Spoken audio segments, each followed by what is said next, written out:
আমি ওদের জীবনের সমস্ত সম্পদ এভাবে হেলায় হারাই যেতে দেব না। আমি কথা দিচ্ছি, এই 5 কোটি টাকার প্রতিটা টাকা আমি গুনে গুনে শোধ করব।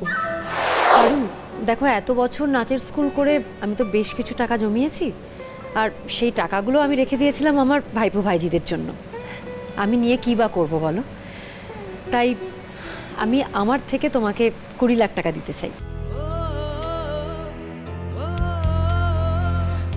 পারুল পারুল আমার স্যালারি থেকে আমি কিছু কিছু করে টাকা জমাতাম, প্রায় 4 লাখ টাকা জমেছে। আর আমি না এটা দিতে চাই, যেহেতু আমিও তো ভিলেজ লাইফের একটা পার্ট না, তাই আমার যতটুকু সঞ্চয় আছে আমি আমার কোম্পানিকে দিতে চাই। তুমি প্লিজ না করো না।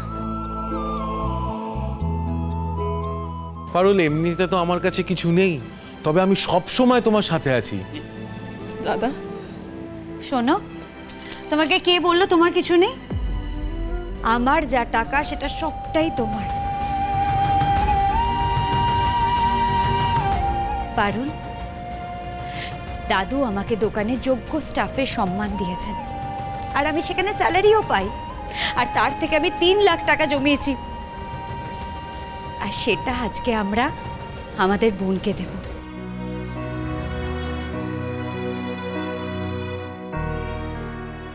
পারুল, আমরা আমাদের সেভিংস থেকে 50,000 টাকা তোমায় দেবো।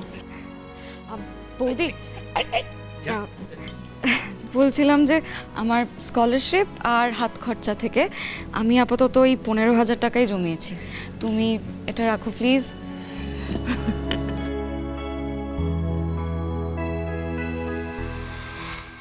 কাকা, পাথর দিয়ে বানরেরা রামচন্দ্রের জন্য সেতু বানিয়েছিলেন। কোনো সাহায্যই ছোট নয়, বুঝলি? খুব ভালো কাজ করেছিস তুই। পারুল, কত টাকা শর্ট পড়ছে? আর গ্যাস আর গয়না মিলায় মোট 4.5 কোটি হয়ে গেছে কাকাবাবু। ঠিক আছে, তোমাকে আর ভাবতে হবে না, বাকি 50 লাখ আমি দিয়ে দেব।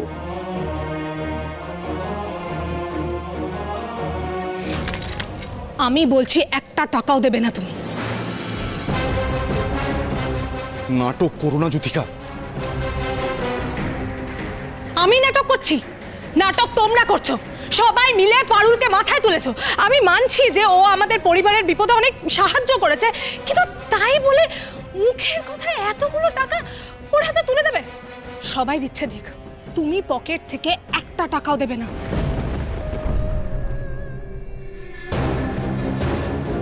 এই আমি বলে দিচ্ছি, ভুলে যেও না, আমাদের ছেলের জীবনটা ও লন্ডভন্ড করে দিয়েছে। তুমি কি শুরু করেছো জ্যোতিকা? হ্যাঁ, এসব কি হচ্ছে নাকি? কাকিমা তো ঠিক কথাই বলছে কাকাবাবু। আমার স্বপ্নের পেছনে এভাবে গোটা পরিবার দৌড়াবে কেন?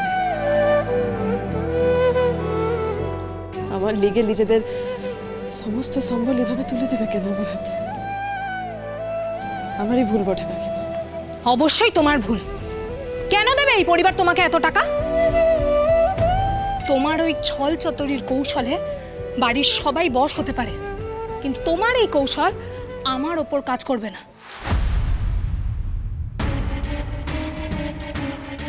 কি করেছোটা কি তুমি আমার পরিবারের জন্য? উল্টে আমার ছেলের জীবন নষ্ট হয়েছে তোমার জন্য। তোমার ওই আপদ বোনটাকে জুটিয়েছ এই বাড়িতে এনে। তোমার জন্য আমার ছেলের জীবন নষ্ট হয়েছে, রায়নের জীবন নষ্ট হয়েছে। দিদি ভুলে যেতে পারে, কিন্তু আমি ভুলি না। এক সেকেন্ড। পারুলের সাথে আমার ঝামেলা থাকতেই পারে, সেটা আমাদের পার্সোনাল ম্যাটার কাকিমা, কিন্তু কাকার যেদিন সবচেয়ে বড় বদনামটা হয়েছিল সেদিন কাকাকে কে বাঁচিয়েছিল কাকিমা বলো? এই পারুলই তো।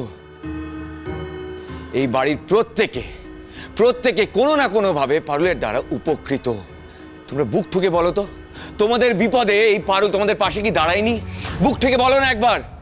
ইনফ্যাক্ট মা স্বীকার করতে বাধ্য হয়েছে যে পারুলের হেল্প ছাড়া দিদিকে কেরালাম থেকে এখানে আনা ইম্পসিবল ছিল।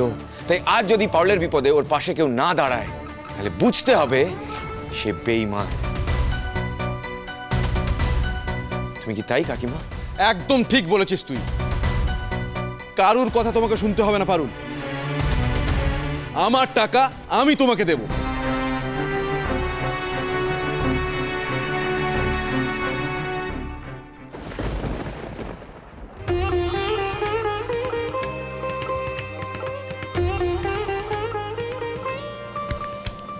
এই না,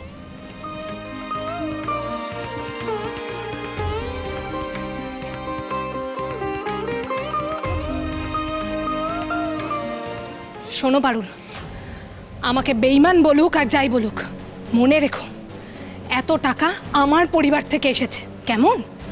অন্য লোকের টাকা নিয়ে নিজের ব্যবসা দাঁড় করাচ্ছ তুমি, অন্য লোকের রক্ত ঘাম ঝরানো টাকা। জানি কাকিমা, আমি সবটাই জানি। গরিব যজমানের বিটি তো, তাই টাকা যে মুখে রক্ত তুলে খেটে রোজগার করে তবে ঘরে আসে, সে কথাটা আমি তবে ভালো করে জানি কাকিমা। তবে আমিও কথা দিচ্ছি, বসু পরিবার সম্পদ আমি বিফলে যেতে দিব না। আমার পরিবারের সদস্যদের মান আমি রাখব। আমি ওদের জীবনের সমস্ত সম্পদ এভাবে হেলায় হারাই যেতে দিব না। আমি কথা দিচ্ছি, এই 5 কোটি টাকার প্রতিটা টাকা আমি গুনে গুনে শোধ করব।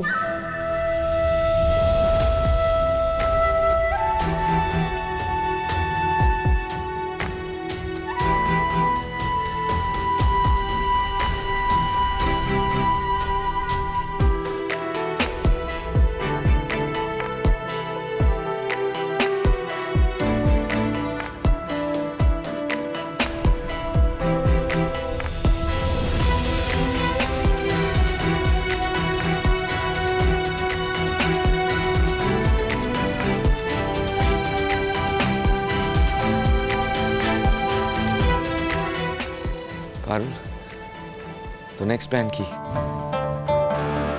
পিওর লাইফের চাল কিনবি কি করে? ওরা তো এমনি এমনি তোকে চাল বিক্রি করবে না।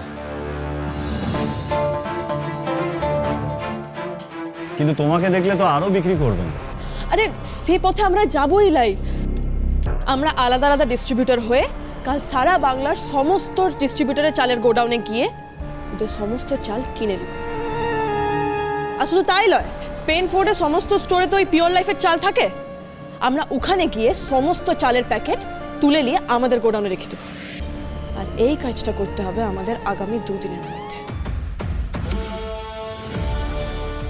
আচ্ছা কাকাবাবু আর বাবা, তোমরা হবে গিয়ে মালদার ডিস্ট্রিবিউটর,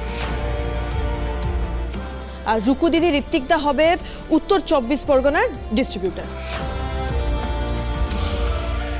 দাদু আর মোল্লার ভাই ওরা যাবে হুগলিতে, আর পিসিমণি আর পিসেমশাই যাবে বর্ধমানে, আর আমি আর রায়ন যাব বাঁকুড়াতে।